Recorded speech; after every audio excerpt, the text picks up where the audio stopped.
Welcome back to Healing with August Wild. I am your host, August Wild. I'm a hip hop artist from California and I am on a journey to heal. And in this episode, I want to talk about something that I've seen on the internet. Maybe you've seen it, maybe you haven't, but there's something going on right now called Therapy Bro Summer. The New York Post called it the Summer of Emotionally Available Men, and it's highlighting a noticeable uptick in men discussing mental health publicly. There was a dating app survey that 55% of Gen Z women say they won't date a man unless he's at least therapy curious. I need to say that again. 55% of Gen Z women will not date a man unless he is considering going to therapy. Among millennials, and I'm pretty sure I don't know if I'm Gen Z or a millennial. I was born in 1995, but that number goes from 55% of women to 60% of women, and that's based on that New York Post article. Now, it's not Therapy Bro Summer is not just about dating, right? Therapists are seeing an increase in male clients, not because men suddenly want to fix themselves for other people, but because for the first time, emotional survival is being taken seriously. And me personally, as somebody who incorporates emotional intelligence in his music and in his daily life, I couldn't be more happy about that. When I was growing up, being emotionally intelligent meant you were soft, meant you were sensitive, and amongst certain circles, that's still the case. But I think, and I've always thought that was a very ignorant thing to say, but that's my personal thoughts. Now, Dr. Rachel Ginsburg said this in the New York Post article. Men are no longer shamed for feeling things. They're curious. They're doing the work, and the world is watching that. And again, that's as of the New York Post article 2025. I'll put that article in the link in the description below. Now that's the story. But of course, as with all positive things on the internet, there has to be some kind of controversy. And there are people online who are not happy about this movement. So I want to go into segment 2 where we talk about why are people so divided on this issue. For every person celebrating this shift, there's someone rolling their eyes. Some critics call it performative, men jumping into therapy just to appear evolved. Some partners feel like the healing came too late, only after betrayal, pain, or loss. And many men themselves are skeptical of being vulnerable. Why? Because we were taught to equate emotions with weakness. Man up. Don't cry. Handle it. These weren't just sayings, they were rules of survival in male spaces. That's very true. And now that those rules are being questioned, a lot of men don't know who they are without them. You know, you said something, you said that men are being performative. So what I want to ask is why are people feeling like men are being performative? More specifically, like what evidence do they have to support something as crazy Because as that? we live in a social media driven culture where healing language has been commodified. Terms like trauma, boundaries, and inner child are everywhere now in captions, bios, merch, and sometimes used by people who haven't truly done the work. Specifically with men, the skepticism comes from a pattern that looks like healing on the outside, but lacks accountability underneath. Wow. Here's what that looks like in practice. Using therapy terms to deflect responsibility. For example, saying, I have attachment issues as an excuse for cheating or emotional unavailability without making any change. Performing softness publicly while acting harmful privately. Some men will post about mental health but still bully friends for opening up, ghost partners, or weaponize emotions to manipulate sympathy. Sudden dramatic shifts with no humility. Real healing is slow and layered. When a man goes from emotionally shut down to healing expert in a few weeks, people question the depth of that transformation. I get that. Treating therapy like a dating green flag, not a lifestyle. Saying, I go to therapy, might impress on a first date, but if there's no follow through or growth, It feels like branding, not change. Wow. There's also a long history behind this doubt. Society has often rewarded men for doing the bare minimum in emotional labour. So when men finally say the right words, some people assume they're chasing praise, not progress. Doing the bare minimum in emotional labor. That's very powerful. So I think that these are very solid points. And as a matter of fact, I witnessed them firsthand. I have a song called Validation where in that song, I call it a response song, but a lot of people receive it as a diss track.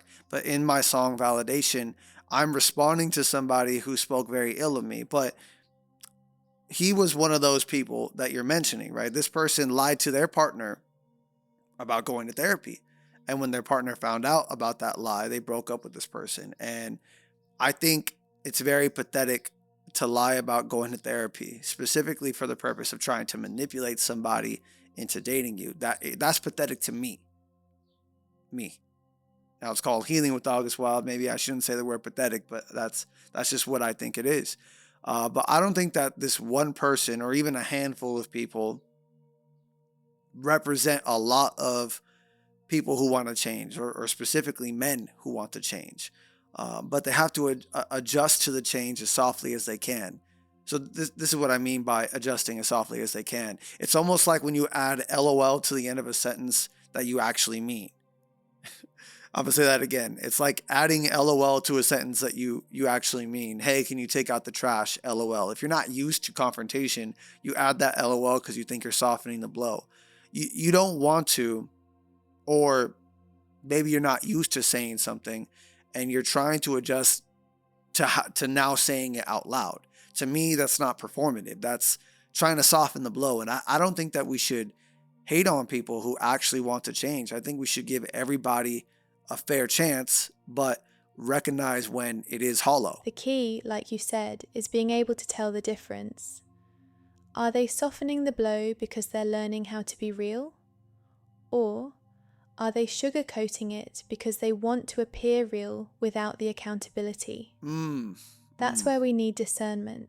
We don't need to hate on people who are trying. We just need to be honest about what trying looks like. Messy, awkward, inconsistent, but still rooted in effort. Real change often starts in quiet, clumsy ways. That's Not true. everyone will have the right words yet, but if they have the right intention, we owe them a little patience. I totally agree with that last part, that we do owe people a little bit of patience, right? So I want to move on to that next point. You mentioned some partners feel like the healing came too late, only after betrayal, pain, or loss. So my question is, why do partners feel like healing is coming too late? Healing, like, that's almost like looking at a scar and saying, man, it's unfortunate, or I'm mad at my scar for taking 5 months to heal. I wanted it to be healed the very next day. That, to me. So help me understand. Is there a time clock when it comes to healing? Yes, not a literal stopwatch, but definitely an emotional one. Here's the breakdown. 1. Emotional labor has limits. When someone loves you through your unhealed phase, they're often carrying the emotional weight for both people. They forgive the shutdowns, they absorb the mood swings, they stay after being hurt, and over time, that creates emotional fatigue. So when the person finally says, I'm ready to grow, after they've already caused harm, it feels like the healing is too little, too late. Okay. They think, why now? Why not when I needed it most? Why did I have to be collateral damage for your growth? It's not bitterness, it's grief. Grief for the version of the relationship that could have been if the healing had started earlier. This right here is why I love this show. I make music. I've made a couple of different podcasts. This is my favorite because learning from you is helping me understand something and helping me heal, right? So I appreciate at the very end you put, it's grief for the version of the relationship that could have been had the healing started earlier. To me, that's a beautiful way to put it, and I think that's fair. I think the reality of the situation, whether people want to hear this or not, the reality of the situation is a lot of us don't know we're broken until someone comes in and shows us the new normal. If I grew up in a broken house and I was raised on broken morals and I stay in broken environments, it's not going to be until I enter a different reality where I learn that, hey, I I learned things differently. I did things differently. That something is off here. And even when you learn that, you might not think that you're the one doing something wrong. You might be thinking, well, all these people are weird. You might think that, like, they are the weird ones and not you're the weird ones. You have to keep putting yourself in different environments and you realize, oh, wow, I'm the problem, or the way I was raised is the problem. So with that being said, I can understand if someone is carrying a lot of emotional weight. I think that's terrible. I understand that and I respect that. I think that if you're willing to stay and you're aware that you're carrying the emotional weight, you have to give both yourself and your partner some type of grace, not as an excuse, but so that you can have that payoff. It's almost like putting your money into stock and watching it go up, down, up, down, up, down, and it stays down more than it stays up. Eventually, hopefully, the stock will go up and stay up. But you can't be mad at the market. You say, okay, I'm willing to invest in this, or I'm not willing to invest in this. That's the way I look at it. No, that's not too insensitive at all. That's honest. And you're right. People don't just wake up and know they're broken. They only start to question it when they bump into something healthier, something unfamiliar. And at first, like you said, they might not even think they're the problem. They might think you're the weird one, because accountability doesn't happen in isolation. It happens in reflection. 2. Healing feels like a reward. They don't get to enjoy partners often feel like they did the hard part, loving you before you became emotionally available, but then they break up and someone else benefits from the healed version of you. That can feel like betrayal, even if it's not intentional. It's the emotional version of, I helped build the house, but someone else gets to live in it. So yes, there is a time clock, not because people are impatient, but because people have limits. Waiting for someone to meet you halfway can only last so long before resentment takes root. I 100% agree with the second point. And not only do I 100% agree with this point, I haven't spoken to this person in 7 years, if not more. But I'm unfortunately going to have to speak on her behalf, or just for the sake of the conversation we're having. I think that what you're describing, I think this is what I did to my ex. That's my opinion.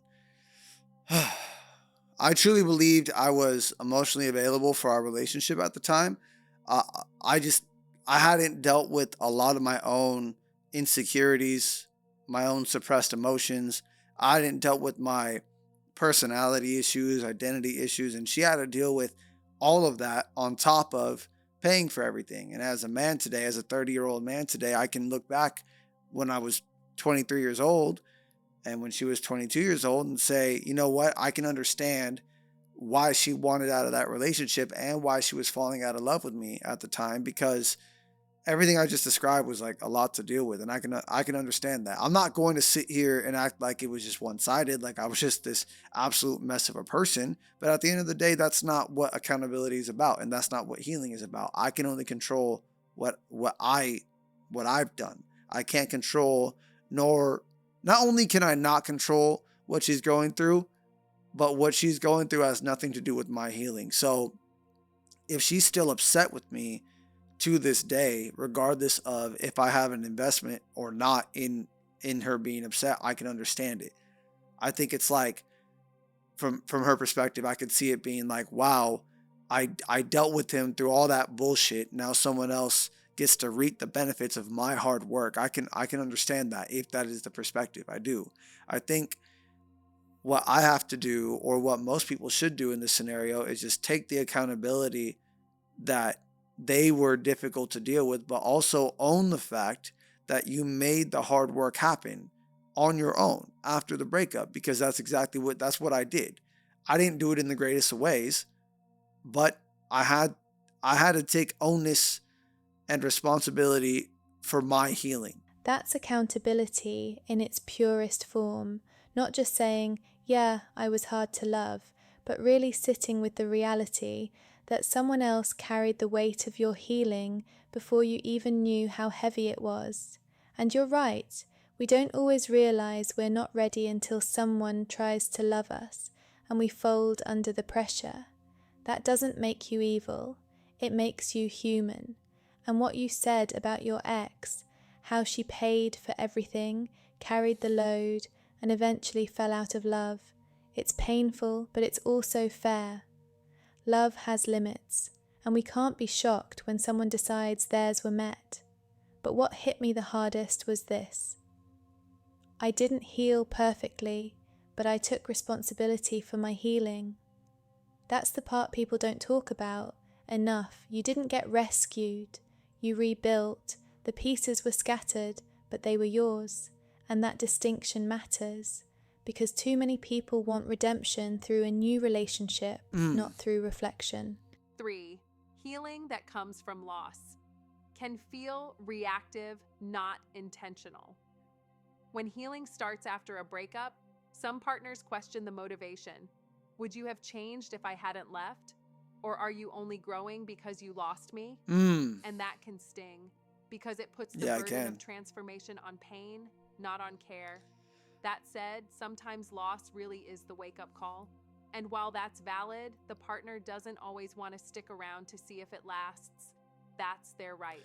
Yeah, that is a right. But the unfortunate reality about point number 3 is that most people don't change unless something drastic happens. That's just the truth. Let's take it off relationships. I haven't been stretching for a majority of my life, and I'm 30 years old. I went on a run with my 18-year-old brother the other day, and my IT band, which I didn't even know existed, but it's in my knee, or I think it's in my knee at least. My IT band hurt, and had it not been for my physical therapist wife, like I said, I wouldn't even know what it was. But I was in severe pain for the rest of the day and the day after. I didn't realize how important stretching was until that moment, but not because I never knew. My wife would always tell me, you gotta stretch, you gotta stretch, you gotta stretch, but I wouldn't listen because I wasn't doing it my whole life, and I felt fine. I'm like, man, I'm good. Like, no worry, I'm gonna power through it, blah, blah, blah. But something happens like that where I'm in severe pain and I can't exercise at all. And I'm like, damn, okay, I actually have to change now. I actually have to work in stretching into my routine. So I can understand, back to your point, I can understand how it feels unfair. But put it this way, you don't have to break up with somebody in a relationship in order for them to take a serious hit, or in order for something serious to happen. You can essentially limit access to your partner and say, we cannot continue to have the benefits of this relationship if you don't address these things in these ways. And if they don't do that, then you have to be willing to leave. That's the important part. If they don't take the time to put in the work to change for the betterment of themselves and the relationship, then you have to be willing to leave. If you look back and say, damn, that sucks, you changed after the relationship, then in my opinion, you didn't really want to break up with them in the first place. That's just my opinion. Most of us don't change from advice. We change from pain. And that's the frustrating part about growth. It often takes injury to create action. The same goes for emotional patterns. Someone could be told 1,000 times, you need to fix this, and they'll nod, maybe even agree, but they won't actually shift until the consequences catch up to them. Whether it's heartbreak, shame, isolation, or losing someone important, that's usually the stretch that snaps something into place. But the part that hit me most was when you said, if you look back and say, damn, that sucks they changed after, then you didn't really want to break up in the first place. That's a perspective check, because if someone really ends it, they have to release the outcome too. You don't get to leave and still try to direct the movie. If they grow after, that's not a betrayal. That's growth doing what it does, showing up when it's finally allowed to. I want to close this segment addressing what you just said there. In my honest opinion, if you take your ex's growth or an old friend's growth as a betrayal, then I don't think you really love that person. I don't. I don't know what to call that, but to me, it's very weird if you look at somebody who used to be your friend or used to be your partner and they're successful now after they've known you, after you guys don't have a relationship anymore, or they're happy now and you're bitter about it. I think that's weird. And or let's say you feel like it's a betrayal. It's one thing if their growth is about putting you down. They're growing at your expense. I can understand that. But if they're just happy in general and you look at it like betrayal, then I don't think you ever loved that person. Me personally, anybody who I've ever considered a friend or anybody I've ever dated, if they're happy in life, then I couldn't be more happy. I couldn't be happier for them. I don't want to see anybody lose. I don't. Even my so-called enemies, if they get better tomorrow, I'm not going to take it as a slight to me. I think people have this misconception about me that because I tell these stories in my music or in my podcast, that means I hate these people or I want them to lose. No, I'm just sharing my story. And if you share your version of the story, now we have a dialogue. But you have your version, I have mine, and I think that we should all want to see the other person grow, unless it's at our own expense. But I do want to move on to the next question I have for you. Earlier in this segment, you said men themselves are skeptical of vulnerability. Why is that? Because for most men, vulnerability has never felt like a safe investment. It's not that we don't want to be open, it's that we were trained to believe the cost of being seen is humiliation, not healing. And that training starts young. 1.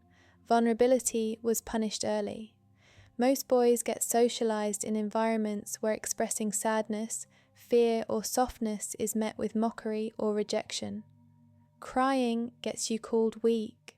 Talking about feelings gets you labeled too much. Even needing help is seen as failure.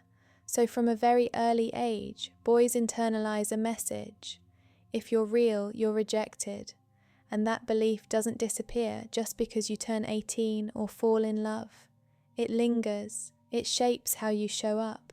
If you're not real, you're rejected I feel like I understand what you're trying to say, but when you said talking about feelings gets you labeled too much, talking about feelings gets you labeled too much, even needing help is seen as failure. Like that right there, I deal with that like even in my own personal life where I might get asked by my wife about some kind of chore that I never did when I was growing up. And while I'm doing the chore, I am like, I don't even want to ask her for help. If I need help, I'm just going to look it up on YouTube and I'm not going to say a thing because no matter what we're talking about or who we're talking to, I feel like most men don't want to ask for help because in their brain, they're like, man, if I don't know, if I'm not the full package, most people are not going to want to deal with me. So that's just about like chores and stuff. Imagine when it comes to emotions. It's like, hey, I'm supposed to be this stoic guy who doesn't feel anything at all. That's who I'm supposed to be. So I walk around like that. I date people like that. I show up as that. And then the first time I have like a breakdown because something crazy happened in my life or because I'm overwhelmed or whatever the case may be, the threshold might be high and no one ever talks about how much we deal with before it gets to that point. But once that point is reached, you almost feel like, damn, I'm crying. Now they're going to say, now here's another problem I have. I'm crying, therefore they're going to think I'm weak. So that's spot on. 2. It threatens the identity we were taught to build. Men are often taught to be in control, to be stoic, to be the provider, the rock, the one who handles it. Vulnerability directly challenges that image. If I cry, will you still respect me? If I say I'm struggling, will you still follow me? If I admit I'm confused, will you still think I'm a man? So even when a man wants to open up, there's a fear that doing so will erase everything he's worked to become. If I cry, will you still respect me? If I say I'm struggling, will you still follow me? If I admit I'm confused, will you still think I'm a man? Think about that. Think about those three questions, especially that last one.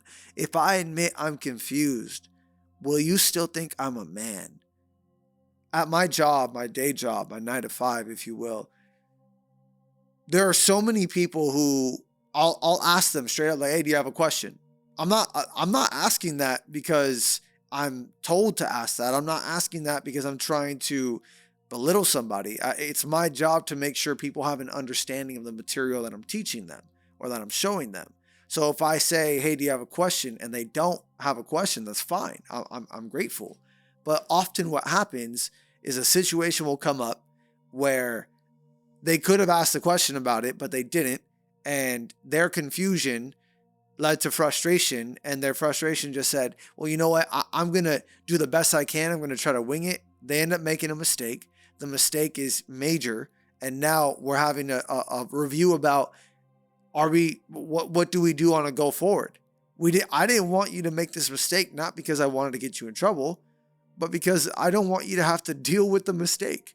Right? If I admit I'm confused, will you still think I'm a man? Think about that. We often, like in society, I feel like, or at least in my algorithm, I feel like we shame men for that pride word, right? It's like, oh, he only doesn't want to do that because of his pride. And I think to a certain degree that is wrong of men. But I would also like to say, what if that's almost like a muscle, like a limb that we can't fully understand or we can't fully explain, where a man's pride is almost as functional or as important to his body and his identity as his brain is.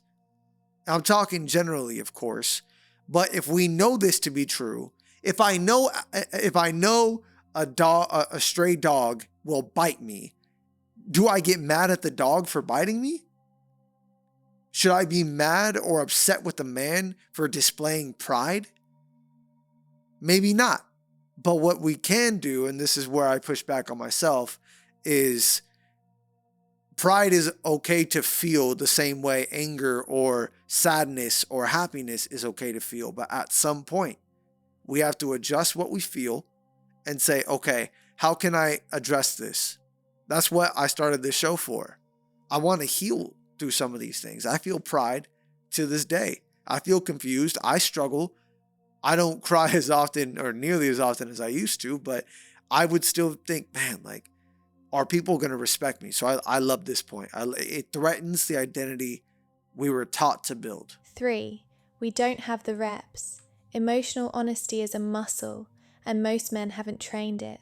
So when they try to open up, it feels clunky, unnatural, sometimes embarrassing. This is true. And because men often feel they have to be good at things right away or not do them at all, vulnerability gets avoided instead of practiced. Did I not just say muscle? Or I mean, emotional honesty is a muscle, so not pride. And I get it, but that's wow. Emotional honesty is a muscle that most men haven't trained. I don't know where I had this conversation before, but I've definitely spoken about men, not just men, people in general. If you're not vulnerable a lot, the first couple of times you do it, you're going to feel stupid. Just to be honest with you, I know I did, especially because everyone looks at you like, why are you talking about this? I'll give you guys a perfect example in my life. We're going to save the whole details for another episode, but I don't feel a lot of support from my friends public support from my friends when it comes to my music. And I don't mean support in the sense of you're posting everything I do, you're liking everything I do, you listen to every song I make. I don't expect that. I put out a lot of content. I think that would be unreasonable. To me, support comes into, do you check on me? Do you say, hey, I see you for putting out a song today. Good job. Or, hey, haven't been able to catch up on your podcast series, but good for you. I had someone tell me once, hey, your podcast isn't for me, but I respect that you do it. To me, that's support. In the past, I would have let that bother me. But the same way when you go to the gym and you're there for the first time, your muscles aren't strong, and you feel embarrassed that you can barely, curl 15 pounds. You're going to feel embarrassed when you're trying to express emotional intelligence, when you're trying to be emotionally honest and secure. It's going to feel embarrassing, but you have to keep doing it. You have to keep trying, because one of two things are going to happen. You're either going to get really good at it. Well, eventually you will get really good at it. And two, you might realize, oh, me venting wasn't the problem. It's who I'm venting to is the problem. 4. They've seen it used against them. Some men have opened up in relationships or friendships and had it thrown back in their face. This is why you'll never be a real man. You're so sensitive it's unattractive. So now there's a wall, not just for protection, but as a preemptive defense against future shame. They've seen it used against them has got to be the realest thing of this entire episode. Some men have opened up in relationships or friendships and had it thrown back in their face. You're so sensitive, it's unattractive. This is why you'll never be a real man. That one right there, you're so sensitive. People often explain that to me, or they say that to me no matter what I say. And my response is very simple. Oh, yes, I'm sensitive. Respond to what I just said. Cool, I'm sensitive. That's great. Respond to what I just said. That'd be like you and I having a conversation. You say it's hot outside and expect that the conversation just dies right there. Oh, great, it's hot outside. Respond to what I just said. Facts. We're naming facts. Okay, great. What did I just say? And let's have a real, honest conversation about it. Men feel like they can't be open and honest because at one point it's going to be used as like a, hey, remember that time you cried on my shoulder?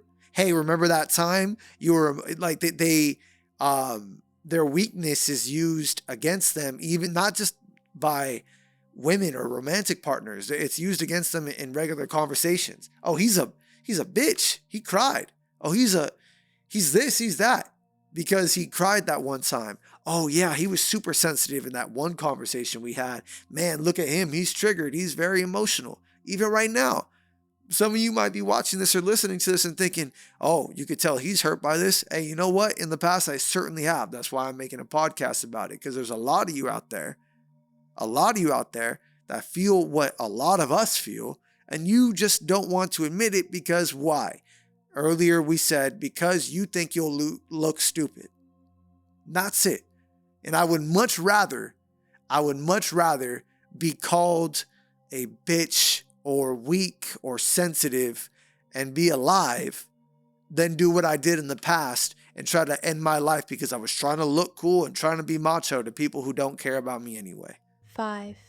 We mistake self-protection for strength.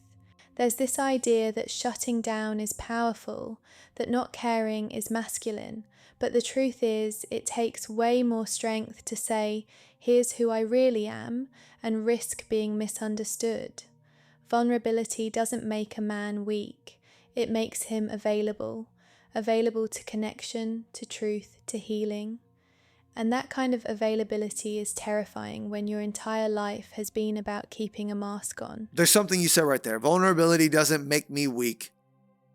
Vulnerability doesn't make a man weak. It makes him available to connection, to truth, to healing. And that right there is, if you guys see, you guys can't see it in the frame right now, but Nasty, NVSTY is my brand. And when I say Nasty, it's an acronym. I don't use the dots in between each letters, but the V in Nasty stands for vulnerable, right? And the reason for it is because I think vulnerability, not in the sense of, hey, I let down all of my fences and my walls, come into my house. Like that's not, to me, that's not vulnerability, that's stupidity.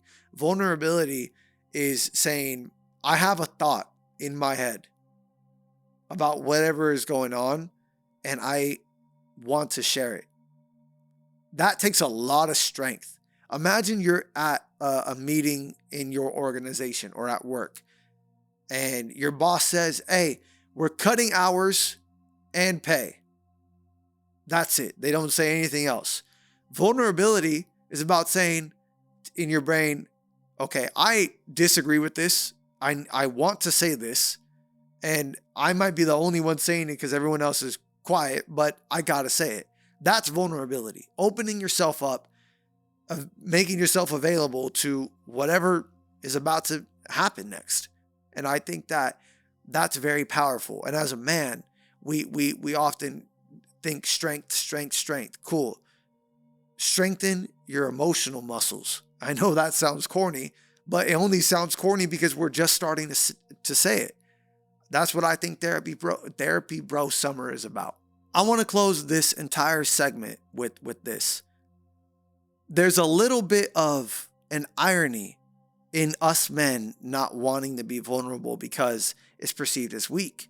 And in a lot of red pill spaces, what I often see are narratives that you can't care about what people say. You got to do what's best for you. The world is unfair and all that stuff, right? I see these things and I think to myself, so if that's the case, if we're not supposed to care what other people say and we got to do what's best for us, then you should be able to express your emotions. And expressing your emotions is a door into vulnerability. You should be able to express your emotions if you are as red pill as you say you are. If you don't care about what people say, hey, I'm hurt by this. Right? We're not afraid of expressing anger. We're not afraid of expressing pride. It's sadness and fear that we're afraid of expressing as men. But to me, expressing any of these emotions allows you to understand them and then master them later in life. I'll give you an example.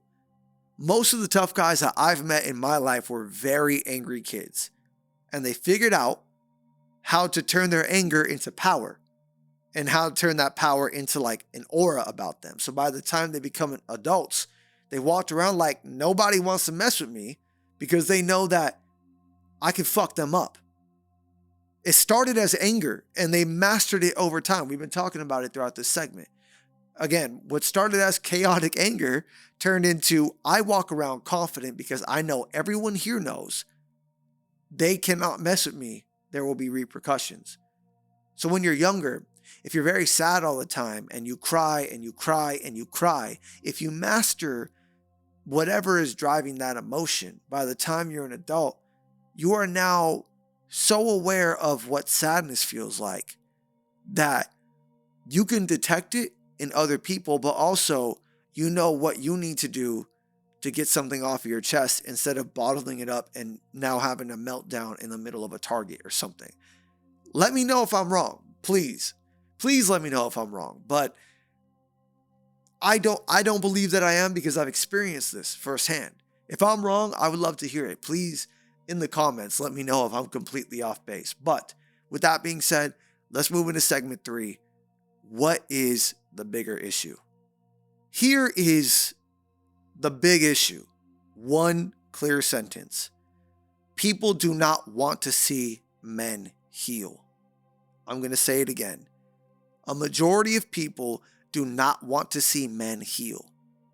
And I think not only do people not want to see men heal, I think they like the idea of an emotionally mature man as opposed to an actually mature, emotionally mature man.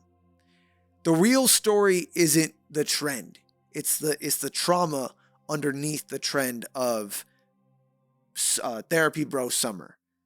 Because for decades, men have been like emotionally starved. We were taught how to compete, how to fight, how to win, but none of us were encouraged how to feel. Not how to grieve. We weren't taught how to grieve. We weren't taught how to process emotions. And as a result, many of us men grew up emotionally underdeveloped. Think about how many iconic male characters in pop culture are celebrated for being stoic. Batman, James Bond, Tony Montana.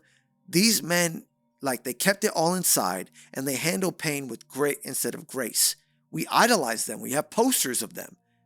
right? We want to be these people. We have gamer tags of these kind of people. We dress like them. We want to act like them. But no one tells you that the real strength in real life is knowing when to speak, how to process, and how to trust your emotions and who to trust your emotions with. And the consequences for these things are real. There's a statistic by the American Foundation for Suicide Prevention that men die by suicide nearly 4 times more than women, specifically in 2023. Another stat, men make up nearly 70%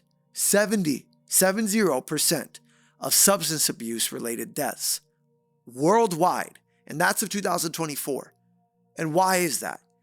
Because when men don't have the tools to process emotions, or when they're discouraged, they're in environments where they're discouraged from processing emotions, they often turn to destruction, either of themselves, other people, or their environments.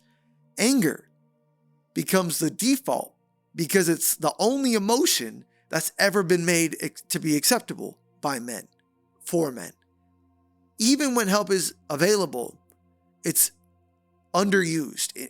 A 2023 Mental Health America report found that only 33% of men with depression sought treatment, compared to 43% of women. Now, 10% isn't that crazy of a difference, but 33% is still very low. 43% is still very low. This isn't because men don't feel pain. It's because men are trained to ignore it until it explodes. So, when we see Therapy Bro Summer take off on the internet, what we're witnessing is a generation of men finally choosing awareness over avoidance. We're finally rewriting the script, not just for ourselves, but for the boys who are watching this, for the young adults who are experiencing what we already experienced. They're learning what being a man could be like if all of us decide to break the cycle. The bigger issue of all this, not the one I said at the very beginning, but the actual issue here. People are just fucking haters. That's it. Period. For someone to say, I want to heal, and your first response is, you're only doing that to be performative, or you're only doing that for likes on social media, and you don't know that person. That's just some hater shit. You're a hater. Because you're either hating because you're jealous or because you hate yourself. And I feel for you either way. I've been there both ways. I've been jealous and I've hated myself. Maybe it's both. And I'm not saying that to be rude. I'm saying that because hopefully one day you wake up to the truth. Again, I've been there. I've hated on people that I was jealous of. I make music, and early in making music, you look at other artists who are big in the industry and you're like, what does this person do that I don't do? What do they have that I don't? All they do is this. All they talk about is that. I can do that. I can do that easy. I was just being a hater. That's it. It's that simple. If people are really divided over Therapy Bro Summer, at the core of it, it's because you're a hater. And let's say you do actually know the person. Let's say it's me.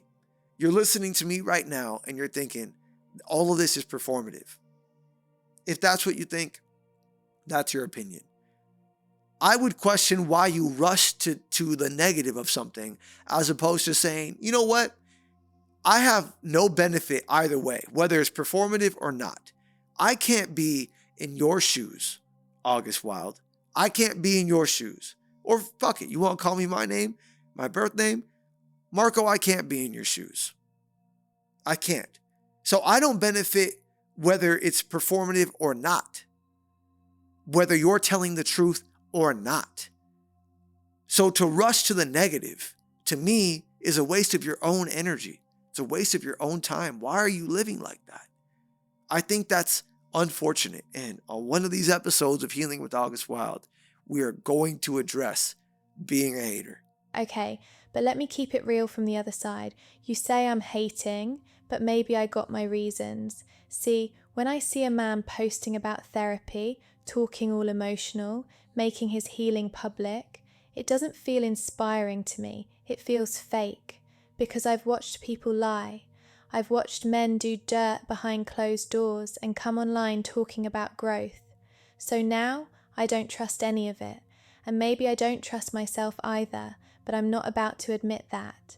If I'm being honest, watching a man evolve makes me feel behind, like I missed my moment, and instead of facing that, it's easier to tear him down, question his motives, call it performative, because if I say it's fake, then I don't have to admit I'm scared to grow. If I say he's soft, I don't have to admit I'm emotionally stunted. Boom. If I say it's a trend, I don't have to face the fact that healing requires vulnerability, and I hate being vulnerable. Truth is, when I see a man in therapy, posting his progress, owning his emotions, it exposes me. It makes me sit with my own emptiness, and that's uncomfortable. So what do? I minimize his journey. Yup. I question his sincerity. Yup. I find cracks in his image so I can protect my own self-doubt. Bombs. It's projection dressed up as critique. And yeah, I might say I want men to heal, but only in a way that doesn't trigger me, doesn't inconvenience me, doesn't remind me of what I'm avoiding. Deep down, Wow. I'm not just hating him, I'm hating the version of me that never evolved. I might say I want men to heal, but only in a way that doesn't remind me of what I'm avoiding. That is such a fact. Most of us do that outside of just healing aspects. We do that in regular life. Like if you know you have a weight, like you're overweight and you're around one of your friends and they're fit, but they don't talk about it. You and that friend go out and someone mentions, oh man, you're getting buffer. You start to kind of pick your friend apart a little bit because you're like, man, I've been trying to avoid this. Maybe you don't pick them apart. Maybe you just walk away. That is so real. So this is what I have to say to everything you just said, because you played the devil's advocate. You saying all of those things out loud is already a step in the right direction. I'm not asking anybody to listen to this to be perfect. It's called Healing with August Wilde, not I'm already healed, August Wilde. I'm not perfect.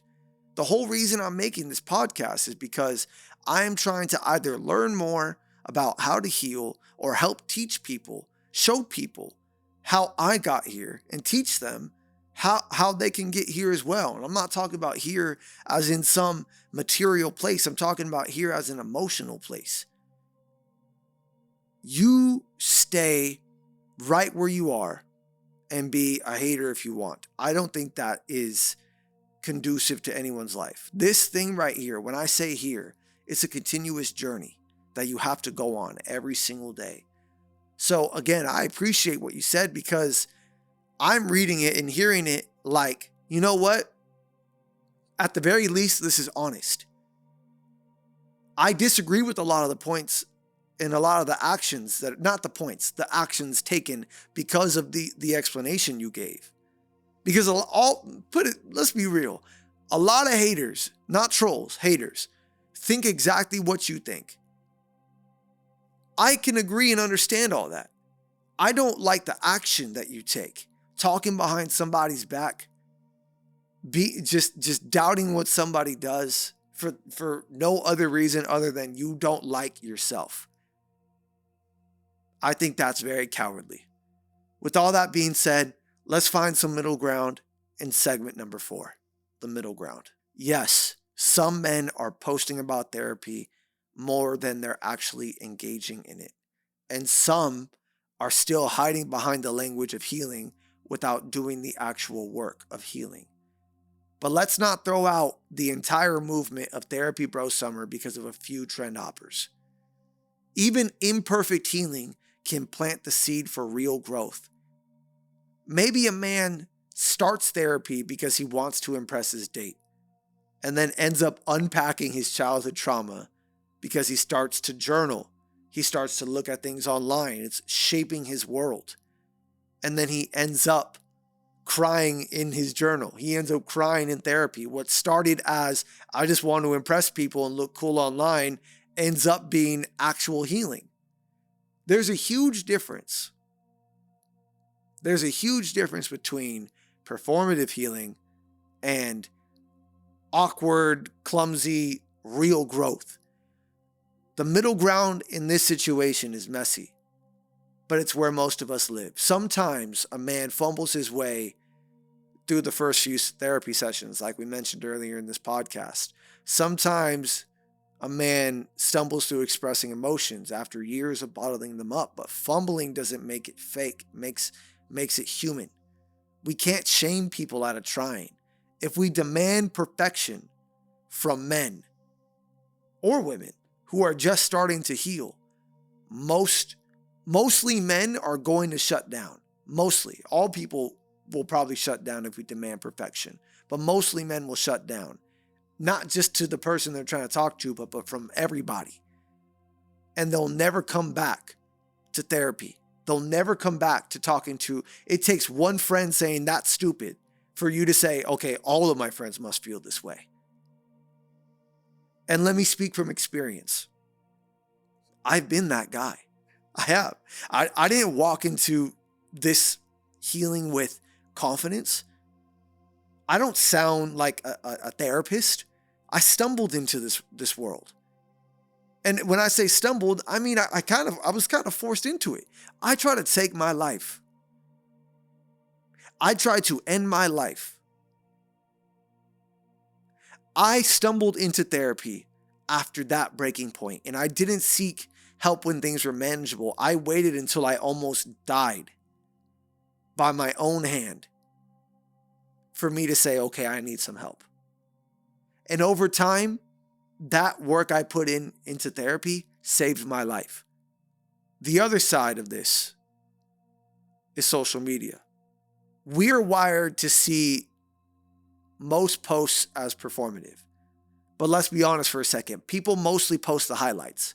Vacations, successes, gym PRs. Emotional growth is no different there.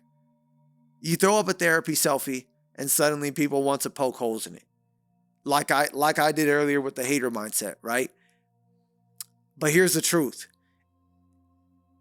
If you post it to jump on a trend, you can't be offended when people actually treat it like, hey, you're hopping on a trend. That's the risk you take when you're playing with the public image like that. I don't get offended when someone doesn't like my music online. You know why? Because I like my fucking music. I don't get offended when people aren't viewing my music videos and things like that. You know why? Because I love my music videos. People could say what they want.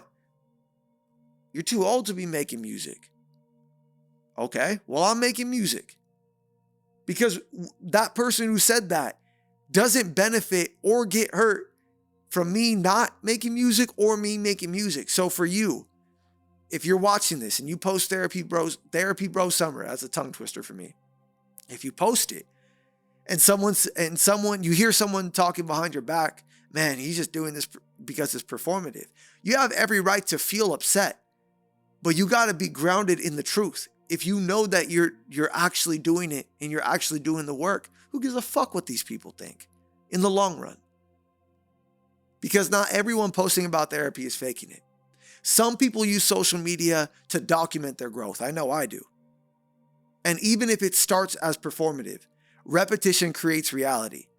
There's this old story, I'm not sure if it's from American Pie, but it's from some movie where like these kids, they're in band class and they play the trumpet and the bullies like start like making fun of them, like they're playing the trumpet, whatever the thing is. I'm not good with the air trumpet. But they were making fun of those kids so much that they actually became good at the trumpet. That was the whole point of the joke. The same logic applies here. You post healing enough, you might just actually heal. And for the people judging, let's be honest, we all curate social media to present the version of ourselves we want the world to see. If you don't post at all, then you're just spectating. So unless you're posting both your flaws and your wins, who are you to critique someone else for posting their highlight reel? Who are you? If we want a world with emotionally available men, we have to stop demanding that they be perfect before they've ever even practiced. Let's end with some real life takeaways. Segment 5. Here is my challenge to you. Don't wait for a crisis like I did. Don't wait for your partner to leave. Don't wait until your heart gives out or alcohol stops working. Start small. Tip number 1. Journal for 10 minutes about something you did or something that someone else did that pissed you off this week. Point number 2. Ask yourself, what emotion is underneath the anger? Is it pain? Is it confusion? What is it? Point number 3. Tell a friend you're struggling, not dying, not the world is ending. Just tell them that you're struggling. That's practicing vulnerability. And point number 4. Try therapy, even just one session. And if you're not happy with your therapist, try a second session and see if you get the same result. Point number 5. Audit your circle. Who are you keeping around you, and do they actually support your growth? Who's making fun of you for it? You cannot heal in spaces where you're punished for evolving or where everyone is silent when you evolve. Point number 6. Track your triggers. You don't have to be a therapist to notice patterns within yourself. They say an IQ is based on patterns, not do you know science or not. Every time you blow up, shut down, or spiral, there's a reason. Learn your reasons. Point number 7. Build your emotional vocabulary. Expand that list. You can't process what you can't name. Point number 8. Normalize non-crisis self-care. Don't wait until you're broken to rest. Take a mental health day without apology. Cry if you need to. That's strength, not weakness. Point number 9. Celebrate awkward progress. You stuttered through telling someone how you feel. Cool. You journaled 2 sentences before giving up. Cool. You tried therapy, but it felt weird. Cool. All of that's still progress. If you're doing better than the last week, progress. Finally, remind yourself that this isn't a one-session thing. It's not one and done. There's no off-season to this, because becoming the best version of yourself is a daily thing. This week's challenge, I want you to practice being seen, for real. So I want you to pick one of these options, and they're in the description below. Pick one of these and do them before the week is up. Option 1, text or call someone and tell them how you actually feel. No filters. Option 2, journal for 10 minutes. Option 3, set a boundary, even a small one, that protects your peace. Option 4, take a mental health day, even if it's just for an afternoon. Finally, option 5, if you've been thinking about therapy, book a damn session. Even if it's just one session, even if it feels weird. And here's the rule. Don't explain, defend, or downplay yourself. Don't downplay your efforts. You are allowed to heal publicly and privately. But either way, the work still counts, because growth isn't about looking perfect. It's about being honest with where you're at. Thank you so much for listening to another episode of Healing with August Wilde. If you guys enjoyed the content, if you enjoyed the dialogue, even if you disagree with it, I would encourage you to subscribe to my YouTube channel. Hit that button, and stay tuned for weekly episodes.